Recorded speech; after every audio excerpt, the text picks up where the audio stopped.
जो मैं हूं पीके बैद, स्वागत करता हूं आपके अपने यूट्यूब चैनल पे। जो मैं आप लोगों को प्रश्न पत्र सॉल्व करा रहा था, उसका जो है 50 प्रश्न हमने 2 वीडियो में आपको करा दिया हूं। प्रीवियस वीडियो आपने नहीं देखा तो देख लीजिए। आज 50 से आगे तक के प्रश्नों को हल कराऊंगा।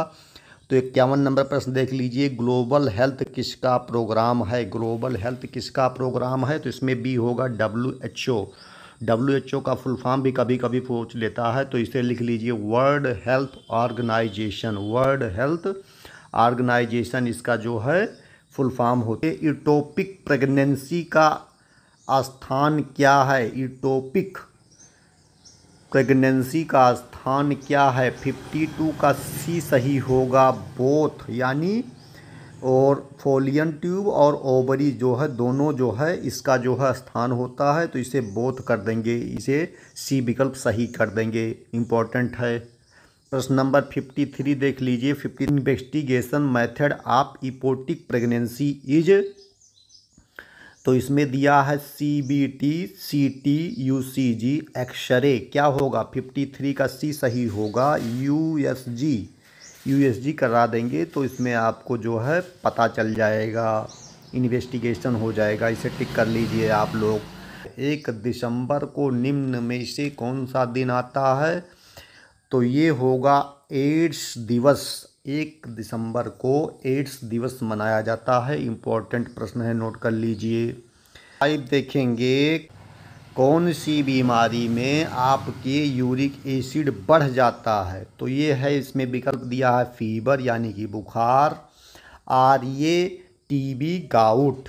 तो किस में होगा आप लोग बता दीजिए। तो इसमें आपका 55 का होगा जो है डी विकल्प, यानी गठिया रोग जो होता है, गाउट रोग में यूरिक एसिड बढ़ जाता है। अगर किसी का यूरिक एसिड बढ़ा हुआ है तो पारिजात यानी हरसिंगार के 5-6 पत्तियों को सुबह शाम उबाल के पिला देने से यूरिक एसिड जो है 15 दिनों के अंदर पूरे शरीर से निकल जाता है और गठिया रोग पूर्णतया ठीक हो जाता है। बहुत इम्पोर्टेंट है। पारिजात के ऊपर हमने एक अपने चैनल पे वीडियो भी बना रखा है, उसे आप देखना चाहें तो देख सकते हैं गठिया रोग के लिए। देखेंगे इसमें देखिए प्रीसिकोमियम इपोस्ट्रोमी लोबेरिया की कौन सी स्टेज में करते हैं? बता दीजिए आप लोग। इसका विकल्प बी सही होगा, यानी कि सेकेंड स्टेज में जो है इसका जो है टेस्ट करते हैं। फटाफट नोट कर लीजिए। देखेंगे इसमें दिया है BEMOC का फुल फॉर्म है basic emergency old care, basic emergency obstetric care, child health epidemiology और डेमोग्राफी हेल्थ सर्वरी। तो क्या होगा फटाफट बता दीजिए। 58 का बी विकल्प सही होगा, बेसिक इमरजेंसी ओबस्ट्रेटिक केयर इसका जो है विकल्प सही होगा। इसे नोट कर लीजिए आप लोग। प्रश्न नंबर 59 देख लेंगे। गुल्म रोग का रोगाधिकार है। गुल्म रोग जो होता है इसका रोगाधिकार क्या होगा? तो इसमें होगा चंदनादि तेल, लहसुनादि घृत, पंचगव्य घृत, लाछा गुग्गुल। कौन सा होगा? 59 का बी सही होगा, यानी कि लहसुनादि घृत। लहसुनादि घृत अगर पिया जाएगा तो इसको जो है बहुत ज़्यादा गुल्म रोग में जो है फ़ायदा होगा। तिल चिन्ह निभम लक्षण है। तिल चिन्ह निभम लक्षण है ज्वर, कामला, कुष्ठ, राजक्षमा। सृष्टि का होगा बी, कामला। कामला जो रोग होता है इसे जो है तिल चिन्ह निभम जो है लक्षण दिखाई देता है। इसे नोट कर लीजिए आप लोग। प्रश्न नंबर 62, निम्न में से यशोदा योजना है, तो इसका ये विकल्प सही होगा। इनमें कार्यकर्ता को 5100 रुपये दिए जाते हैं। टिक कर लीजिए। प्रश्न नंबर 63 देख लीजिए। प्रधानमंत्री मुद्रा योजना में सर्वाधिक किस संवर्ग को लाभ होता है? तो इसमें होता है बड़े उद्योगपति को, किसान को, ठेला चालक को, व्यापारी को। इसमें किसका होगा? 63 में इसमें होगा ठेला चालक को। प्रधानमंत्री मुद्रा योजना सर्वाधिक जो है गरीब तबके के लोगों को, यानी जो ठेला रेहड़ी चलाते हैं उनके लिए जो है फ़ायदेमंद होता है। टिक कर लीजिए आप लोग। दशानन संस्कार मुख्य घटक द्रव्य है, कौन सा होगा? फटाफट बता दीजिए आप लोग, फटाफट बता दीजिए। इसमें क्या होगा? 64 में गिलोय स्फटिक सोंठ हरिद्रा, गिलोय स्फटिक सोंठ हरिद्रा क्या होगा? 64 का बी होगा, यानी कि स्फटिक होगा। इसे टिक कर लीजिए। प्रश्न नंबर 65 देखेंगे कि चंगेरी घृत का प्रयोग किस व्याधि में होता है? वात रक्त दिया है, गुदभंस दिया है, ज्वर दिया है, रक्त पित्त दिया है, कौन सा सही होगा? आप लोग बता दीजिए फटाफट फटाफट बता दीजिए। इसमें कौन होगा? 65 का कौन सा सही होगा? बी, यानी कि गुदभंस जो रोग हो जाता है इसमें जो है चंगेरी घृत का प्रयोग कराया जाता है। इम्पॉर्टेंट प्रश्न है, नोट कर लीजिए मित्रों। प्रश्न नंबर 66 देखेंगे, रक्तातिसार में निम्न में से क्या प्रयुक्त किया जाता है? कौन सा क्या प्रयोग किया जाता है? फटाफट बता दीजिए। इसमें होगा अमृत घृत, कुटजारिष्ट, चंदनादि तेल, लासुन घृत, कौन सा होगा? 66 का बी होगा, यानी कि कुटजारिष्ट। रक्तातिसार में कुटजारिष्ट प्रयोग किया जाता है, बहुत इम्पोर्टेंट है। प्रश्न नंबर 67, प्रेगनेंसी में दी जाने वाली आयरन टैबलेट की संख्या कितनी है? प्रेगनेंसी अगर किसी महिला को है तो उसको जो दिया जाता है आयरन फोलिक की टैबलेट, उसकी टैबलेट संख्या कितनी होनी चाहिए देने के लिए? तो 67 का कौन सा होगा? बी विकल्प, यानी टैबलेट जो है खिलाया जाता है मरीज को या प्रेग्नेंट लेडी को जो है खिलाया जाता है, जो आयरन फोलिक एसिड की कमी से जो है प्रभावित रहते हैं। प्रेगनेंसी में टीटी का इंजेक्शन कितनी बार लगाया जाता है? प्रेगनेंसी में टीटी का इंजेक्शन कितनी बार लगाया जाता है? टीटी मतलब टिटनस, टिडबैक का इंजेक्शन कितनी बार लगाया जाता है? तो इसमें विकल्प दिया है 5 बार, 4 बार, 2 बार, 1 बार। 68 बता दीजिए फटाफट बताइए आप लोग। इसका सी विकल्प सही होगा, यानी कि 2 बार जो है टीटी यानी टिडबैक का इंजेक्शन महिला को लगाया जाता है। 69 देख लेंगे, सूतिका काल की सर्वश्रेष्ठ औषधि है। सूतिका काल की सर्वश्रेष्ठ औषधि है गिलोय है, अतिविषा है, सौभाग्य सुठी पाक है और शौचल पाक है, कौन सा होगा? तो इसमें आपका 69 में फटाफट बता दीजिए। इसका होगा सी, सौभाग्य सुठी पाक जो है सूतिका काल में जो है सर्वश्रेष्ठ औषधि होती है, महिला को दिया जाता है, इससे बहुत ज़्यादा फायदा होता है। 70 नंबर प्रश्न देखिए फटाफट आप लोग। 70 नंबर प्रश्न में दिया है, क्षार सूत्र में निम्न में से किस व्याधि में किया जाता है? क्षार सूत्र जो चिकित्सा बनारस हिंदू विश्वविद्यालय में 1 नंबर की होती है, उसमें जो है, और ये होता है किस बीमारी में, इसे आप देख लीजिए।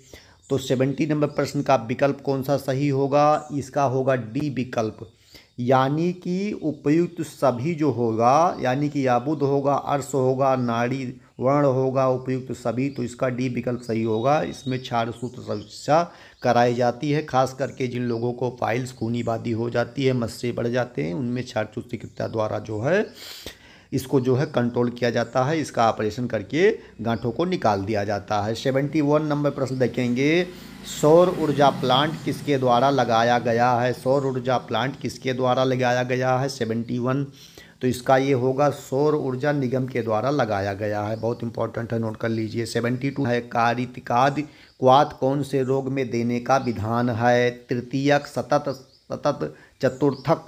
72 इसका होगा तृतीयक रोग में जो है देने का विधान है, फटाफट टिक कर लीजिए। प्रश्न नंबर 73 देखेंगे, वात पित्त कफोच्च वाक्य कहाँ से लिया गया है? अष्टांग हृदय, चरक संहिता, सुश्रुत संहिता, सारंग संहिता। 73 देखिए मित्रों, इसमें होगा ये विकल्प, यानी कि अष्टांग हृदय जो वाग्भट ऋषि द्वारा लिखित बहुत ही प्राचीन ग्रंथ है। अब देखा गया है, बहुत अच्छी पुस्तक है। कभी भी आपको पढ़ने का मौका मिले तो आप इसे जरूर पढ़िएगा। 74 और फक रोग में किस तेल का प्रयोग होता है? चंदनाद तेल, बला तेल, नारायण तेल, राज तेल। 74 इसका डी विकल्प सही होगा, यानी कि राज तेल। कुत्ता काटने पर कौन सी व्याधि हो जाती है? जिसमें फीवर होगा, टीबी होगा, रेबीज होगा, हेपाटाइटिस होगा। 75 जो लोग जान रहे हैं टिक कर लीजिए। वैसे इसका होता है सी, यानी रेबीज।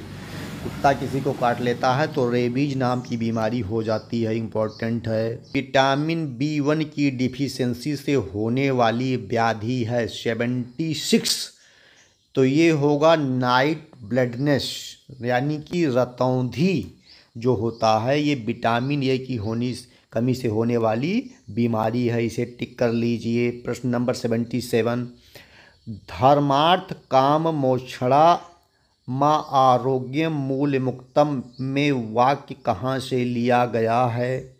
77 का बी विकल्प होगा चरक संहिता सूत्र स्थान 1 से लिया गया है। चरक संहिता में सूत्र स्थान जो दिया है अध्याय, उसमें 1 नंबर अध्याय से इसको लिया गया है। इम्पोर्टेंट होगा, नोट कर लीजिए मित्रों। बिल्व तेल का प्रयोग होता है प्रमेह, बाधिर, ज्वर, गुल्म। 78 नंबर प्रश्न देखेंगे मित्रों। इसमें दिया हुआ है कि बिल्व तेल का प्रयोग होता है, तो इसका बी विकल्प सही होगा। बाधिर रोग जो हो जाता है उसमें बिल्व तेल का प्रयोग किया जाता है। 79, पीलिया रोग कौन से शरीर के अंग से संबंधित है? पीलिया रोग कौन से शरीर के अंग से संबंधित है? Liver, intestine, stomach, brain. सभी लोग बताएंगे। इंपॉर्टेंट होगा ये आपके लीवर को जो है ख़राब कर देता है पीलिया रोग। इम्पॉर्टेंट होगा, नोट कर लीजिए आप लोग। देखेंगे इसमें दिया है सीवन का प्रकार नहीं है, इसका डी विकल्प सही होगा। यमल जो होता है ये सीवन का प्रकार नहीं है, नोट कर लीजिए। प्रश्न नंबर 81 देख लेंगे। डिलीवरी के कितने दिन पहले रजिस्ट्रेशन करवाया जाता है? डिलीवरी अगर किसी महिला को होनी है तो कितने दिन पहले आप जो है हॉस्पिटल में रजिस्ट्रेशन कराएंगे? तो इसमें दिया हुआ है प्रथम त्रैमास गर्भावस्था। प्रथम जो 3 महीने की गर्भावस्था होती है, इसी में आपको हॉस्पिटल में जाके अपने प्राथमिक स्वास्थ्य केंद्र पे, जहां आपका डिलीवरी का ऑपरेशन सीजर सारी चीज़ें होता है, डिलीवरी होती है, वहां जाके आप प्रथम त्रैमास में जो है रजिस्ट्रेशन करवाएंगे मरीज का। नोट कर लीजिए आप लोग। दिया हुआ है प्रधानमंत्री सुरक्षा योजना कितने वर्ष तक के लिए उपयोगी है? प्रधानमंत्री सुरक्षा योजना कितने वर्षों तक के लिए उपयोगी है? तो इसमें बता दीजिए। 18 से 70 वर्ष, 10 से 20 वर्ष, 70 से 50 से 60 वर्ष और 10 से 15 वर्ष। कौन सा होगा? 82 का बता दीजिए आप लोग। इसका होगा 18 से 70 वर्ष। इंपॉर्टेंट होगा, नोट कर रहे मित्रों। प्रश्न नंबर 83 देखेंगे। आज का जो है अंतिम प्रश्न होगा। कुपोषित बच्चों के लिए संचालित सेंटर का नाम क्या है? तो इसमें दिया है स्वास्थ्य केंद्र, NRC, आयुर्वेद चिकित्सालय, उपकेंद्र। तो इसमें क्या होगा? 83 NRC, जो कुपोषित बच्चे के लिए जो संचालित केंद्र होता है उसे NRC बोला जाता है। महत्वपूर्ण होगा, नोट करिए।